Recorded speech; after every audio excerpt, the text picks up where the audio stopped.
Hello बच्चों, चलिए प्रश्न को देखते हैं। प्रश्न दिया गया है, यदि हृदय की अनुकंपी तंत्रिका को काट दिया जाए तो हृदय की धड़कन क्या होगी? बढ़ेगी, घटेगी, वैसी ही रहेगी, रुक जाएगी? तो हृदय की धड़कन में क्या परिवर्तन होगा? सबसे पहले इस प्रश्न का हम देख लेते हैं मुख्य अवधारणा। मुख्य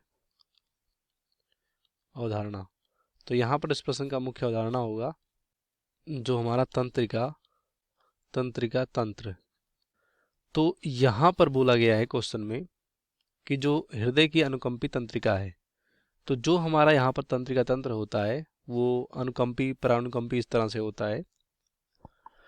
तो यहाँ पर अगर बात करें, जैसे कि क्या बोला गया है, अनुकंपी अनुकंपी ये अनुकंपी तंत्रिका जो होता है, अनुकंपी तंत्रिका तंत्र, ये क्या करता है?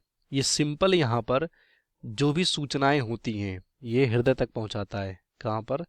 हृदय तक पहुंचाता है। मतलब हृदय तक सूचनाओं को पहुंचाने वाले तंत्रिका को अनुकंपी तंत्रिका बोलते हैं। अब यहाँ पर इनका काम होता है, जैसे कि यहाँ पर हृदय हृदय की धड़कन हृदय की धड़कन इसी से नियंत्रित होती है।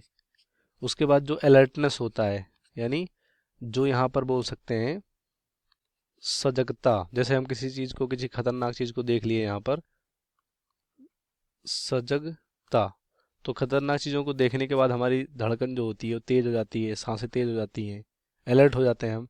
तो ये सजगता के लिए यहाँ पर जो भी इंफॉर्मेशन होता है ये यहाँ पर हार्ट तक लाते हैं। इस तरह से इन्हें इसीलिए बोलते हैं अनुकंपी तंत्रिका। तो हृदय की धड़कन और सजगता के लिए रिस्पॉन्सिबल होते हैं।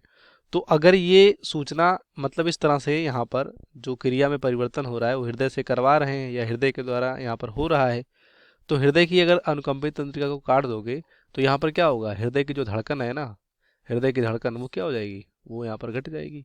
तो हृदय यहाँ पर बढ़ जाएगी, गलत होगा। दूसरा घट जाएगी, यहाँ पर राइट होगा। तीसरा वैसे ही रहेगी, ये भी गलत है। और लास्ट में रुक जाएगी, तो ये भी गलत होगा। यहाँ पर घट जाएगी, तो इसका राइट आंसर क्या होगा कि हृदय की धड़कन अनुकंपित तंत्रिका को काटने से घट जाएगी। उम्मीद करते हैं आपको प्रश्न समझ में आएगा। धन्यवाद।